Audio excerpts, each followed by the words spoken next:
Assalamu alaikum wa rahmatullah, j'espère que vous allez bien. Lorsque j'étais plus jeune, j'étais tombé sur une vidéo d'un prédicateur musulman qui avançait que l'ange de la mort nous regarde 5 fois par jour droit dans les yeux. Après quelques recherches, je n'ai trouvé aucun texte islamique faisant allusion à ce récit. Même si je ne doute pas de la bonne intention de ce prédicateur, de mon côté, j'ai plutôt réuni des textes considérés authentiques au sujet de l'ange de la mort. Qui est-il vraiment? Quel est son rôle ainsi que son nom? Comment peut-il prendre les âmes de plusieurs humains en même temps? Ne quittez pas, on en parle tout de suite après la petite intro.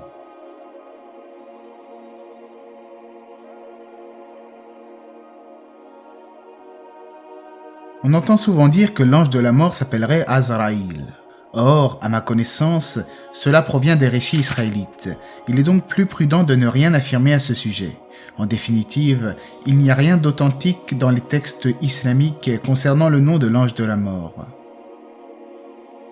Comme nous l'avions vu dans une vidéo plus détaillée, les anges en islam, al-malaïka, sont des créatures célestes créées par Allah à partir de lumière. Contrairement à nous autres êtres humains, ils n'ont ni libre arbitre ni désir et sont donc dans l'incapacité de désobéir à Allah. On rapporte du messager d'Allah alayhi salatu wassalam, les anges ont été créés de lumière, les djinns d'un feu sans fumée et Adam de ce qui vous a été décrit. Les anges ont des rôles spécifiques attribués par Allah. Certains sont chargés de transmettre la révélation, d'autres de noter les actions des hommes, voire même de les protéger dans certains cas. Concernant les anges qui retranscrivent nos actions, Allah dit dans le Coran, dans le sens du verset, « Il ne prononce pas une parole sans avoir derrière lui un observateur prêt à l'inscrire. » Aussi, de nombreux hadiths font mention des anges et de leur rôle. Mais l'ange qui nous intéresse pour cette vidéo est bel et bien l'ange de la mort qui se dit en arabe « Malik al-Maut ». Au sein de la croyance islamique, un ange se distingue en particulier par la gravité de sa mission, l'ange de la mort. Cet ange est chargé de s'acquitter d'une tâche solennelle, celle de séparer les âmes du corps, marquant ainsi la fin de la vie terrestre.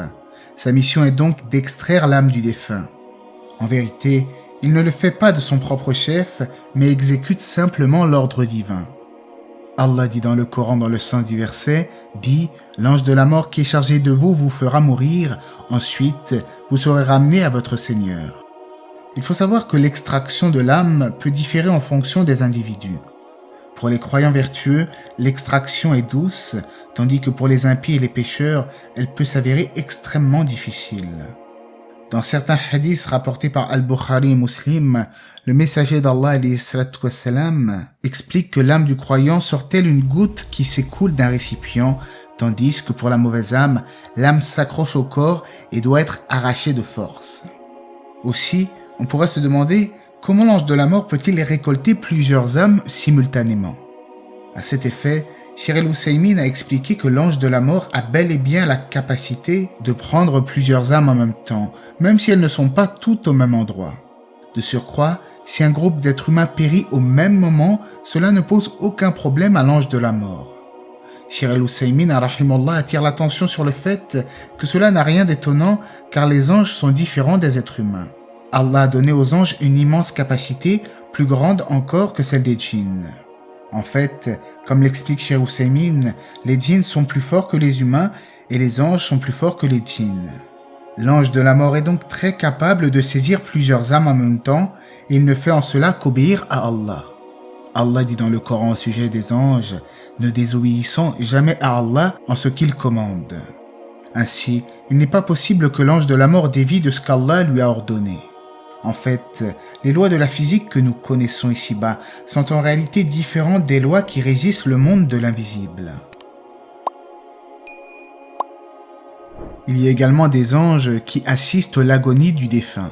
Allah dit dans le Coran, dans le sens du verset, « Quand la mort vient à l'un d'entre vous, nos messagers les anges l'enlèvent et ils ne négligent rien. » Ainsi que d'autres versets, « Si tu pouvais voir lorsque les anges arrachent les âmes des mécréants, ils frappent leur visage et leur dos. » Autre fait important à souligner, c'est que dans l'exercice de sa mission, l'ange de la mort a parfois été amené à avoir des interactions matérielles avec certains prophètes.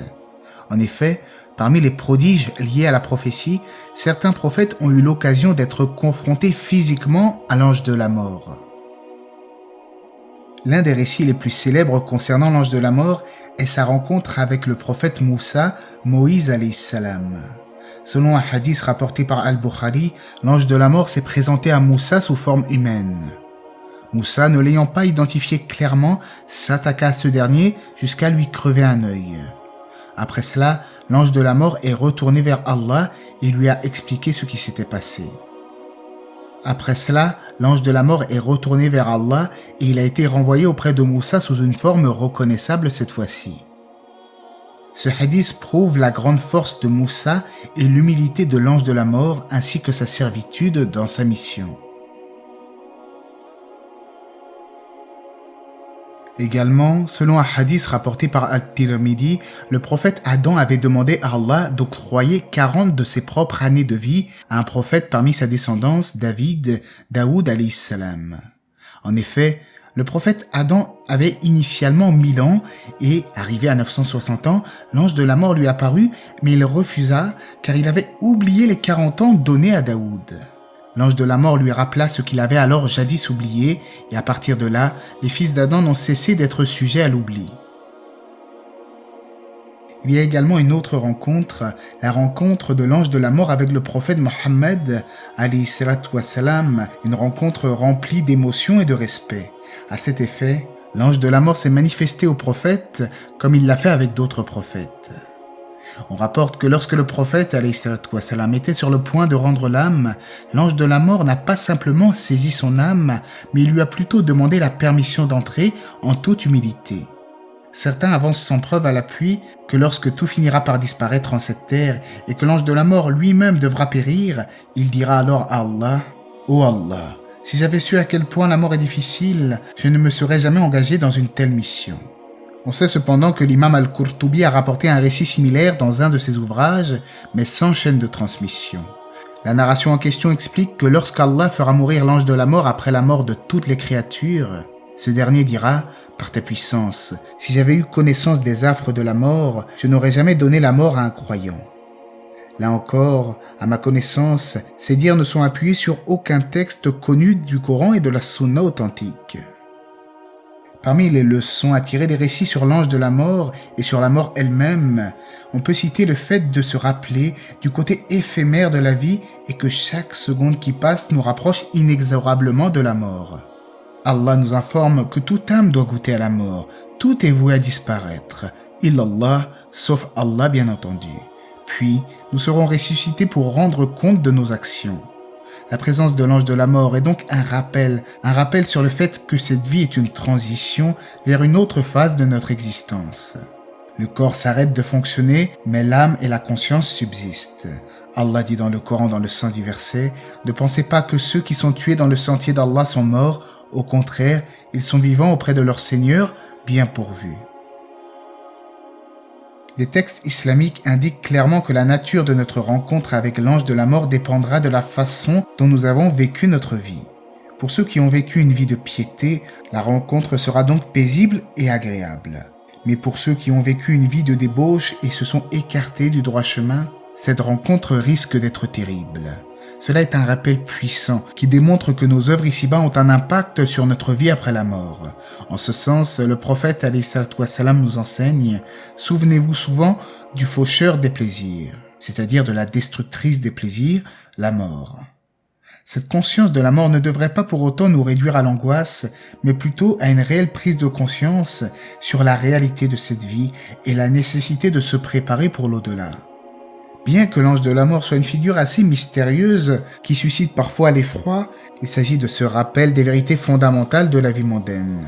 Chacun des récits qui évoquent l'ange de la mort comporte une sagesse qui permet aux croyants de s'adonner à la réflexion ainsi qu'à son autocritique. L'ange de la mort, Malik el-Maut, est à nos trousses. Il peut se manifester d'un instant à l'autre, alors tâchons d'être de ceux qui rencontreront ce dernier dans les meilleures conditions que possible. Une fois que l'âme est séparée du corps, elle est placée dans sa tombe en attente de la résurrection. Là, les anges Munkar et Nakir questionnent alors l'âme de l'individu sur sa foi et ses actions. Après cela, les créatures seront ressuscitées devant Allah pour rendre des comptes sur leur mode de vie. Bienheureux celui qui aura cherché la vérité, le but de son existence et agi en conséquence, car Allah est plein de miséricorde envers ses serviteurs croyants. Cependant, certaines personnes seront plongées dans le feu de la damnation pour y demeurer éternellement. En conclusion, la rencontre avec l'ange de la mort n'est que le début d'une série d'événements majeurs que chaque âme vivra dans l'au-delà. Même s'il va de soi que la mort est redoutée de tous, le véritable croyant doit s'y préparer, car cela est un rappel pour sa vie de l'au-delà. Chaque action est enregistrée, toutes nos prises de décision. Alors tâchons de nous détacher un tant soit peu de cette vie en étant conscients de son caractère éphémère, et Allah dit dans le Coran dans le sens du verset: « Ô mon peuple, la vie présente n'est que jouissance éphémère, tandis que la demeure de l'au-delà est la vraie vie, si seulement ils savaient. » L'ange de la mort n'est donc pas une créature malveillante qu'il faut craindre, c'est plutôt l'ange qui nous rappelle que notre vie a un temps bien déterminé, ce qui nous éloigne par cela de l'insouciance. Allah sait mieux, j'espère que cela vous aura été profitable, que la paix et les bénédictions d'Allah soient sur le prophète, sa famille et ses compagnons.